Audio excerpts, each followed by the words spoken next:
and welcome to DIY Therapy. My name is Will, and with me is Andy. We're two therapists with 20 plus years of experience in therapy and strength and conditioning. We're brought to you by the InvertiBelt, a product that provides clinical quality treatment for back pain anytime, anywhere.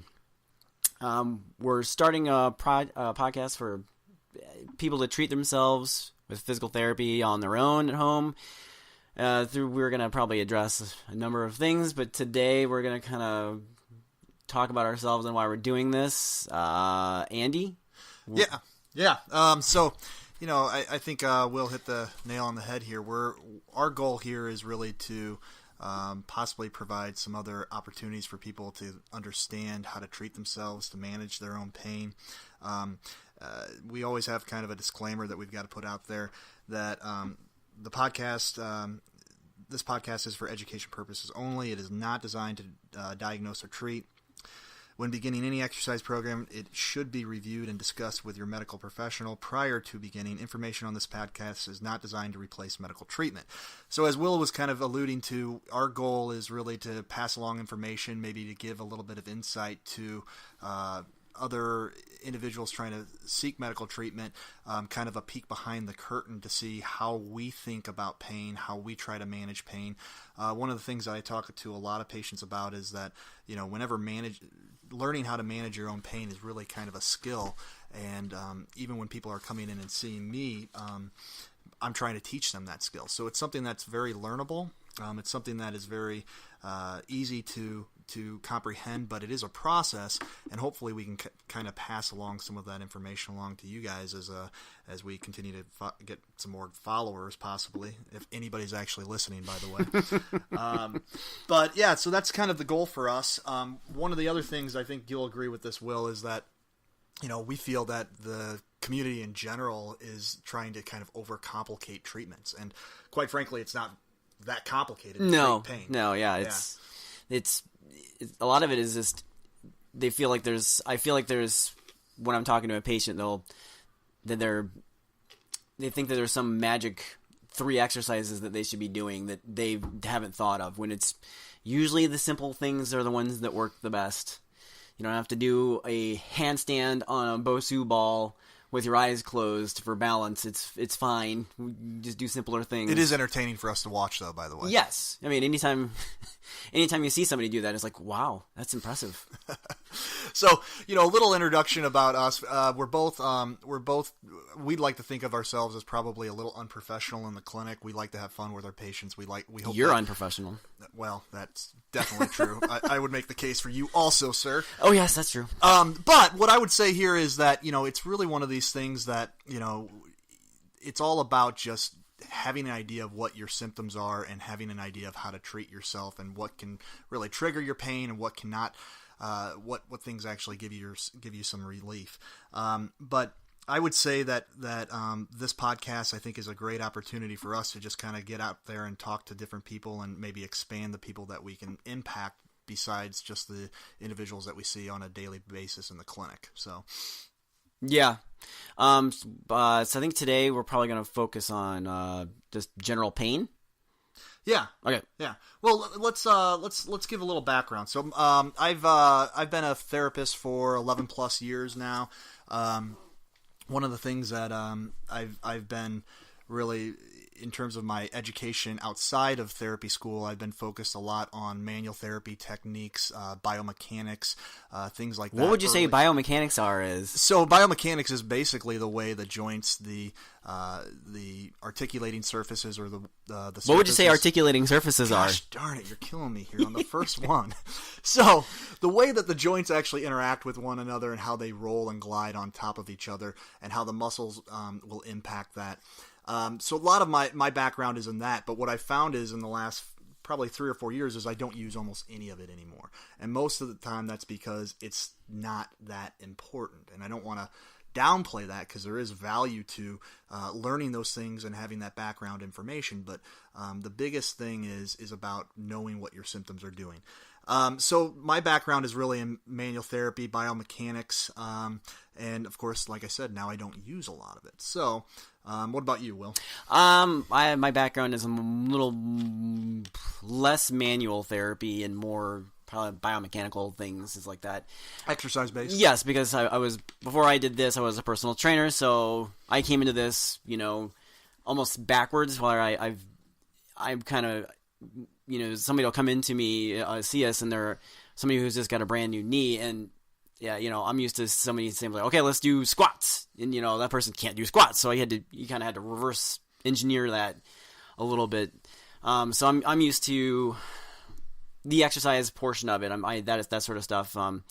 The things that I've picked up along the way is it's not as complicated as people think. Again, it's a matter of just basically doing it. Because when a person comes in to see us, it's for 45 minutes to half an hour, twice or 3 times a week, and that's not going to do it for if you want to get better. A lot of it is just the person doing it.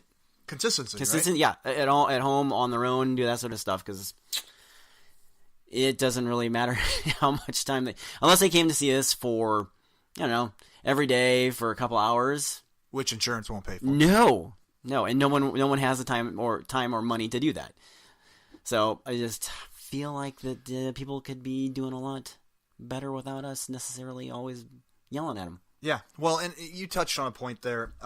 There's been a lot of research that have actually indicated that when we get a diagnosis, that people are actually being overdiagnosed, and therefore that creates different fears and anxieties where they actually don't want to move. So a lot of the things that we just do with patients is get them moving again and getting them consistently moving, so that they can start working through some of their pain. So that's really where I think Will and I both kind of agree in terms of treatment philosophies of how we need to kind of approach this. And where would you say we disagree? Let's see, where do we disagree? I don't know if there's a lot that we do disagree. We disagree on things that aren't therapy related. Yes, like Marvel movie, the MCU. If you're familiar with that, not that we need to derail. We won't. Yeah, quickly. It's already. Yeah, we can't derail this quickly into the. So what you'll also notice about us is that we tend to jump around in terms of topics very very.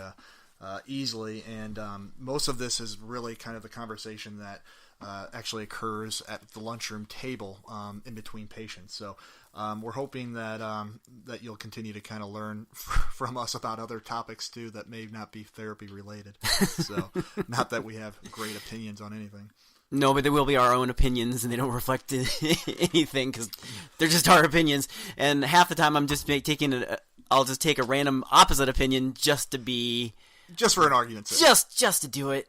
Mm-hmm. I don't know why. Mm-hmm. So let's talk a little bit about pain. Okay. So, pain is one of these things that I think is really, it's very personal for every individual. Okay. Some people pain, it's going to affect their hobbies. Some people it's going to affect how they interact with their families. Some people it'll affect their jobs, their finances from an economic standpoint. Some people it'll affect actually their mood. Pain is very personable. Some people have personal, not personable. Oh, personal. Sorry, excuse me. I'm just saying. So it's one of those things that you've got to kind of get to the root of what your pain is and really how it affects you. That way you can start to kind of move and work through it. Any thoughts on that, Will? I think the most important thing is people get afraid when they're in pain, that they're going to the unknown. Yeah, one of two things will happen: that they'll make it worse, or it'll make it worse, or it won't get better because they're doing it. Do you think that's why people always seek diagnoses? No. You don't think peace of mind? No, yeah, that's why. Yeah, it doesn't. It never changes anything. No. You can go in and say, oh, you got arthritis. Oh, well, we're still going to do. The still best thing for you is to move. Oh, you have tendonitis. Oh, still the best thing is for you to move. Yeah. Oh, you got this, that, and the other. Still the best thing is just to keep moving. Yeah, the joke is when I start an evaluation with a patient, a lot of times they'll say, well, I had an MRI, I had an X-ray. Don't you want to see it? No, I don't. It's most likely not going to change how I treat you or how I treat your symptoms. What I care about is how you actually present. So, for instance, if you're in let's just talk a little bit about pain. We talk about, that 0 to 10 scale that everybody's heard of, 0 being no pain, 10 being the most excruciating pain, whatever that is to you. If you are in those 6s, 7s, and 8s and 9s out of 10 pain, then you're really more in that kind of, hey, I got to get my pain under control. So, in my opinion, if you're just pushing through your pain just because you've got to get X, Y, and Z throughout your day done, then you're just going to be exasperating the pain even more. So you need to kind of make a list of things that really aggravate your symptoms and drop that down. That way you can eliminate those things and you can actually get that pain to drop down.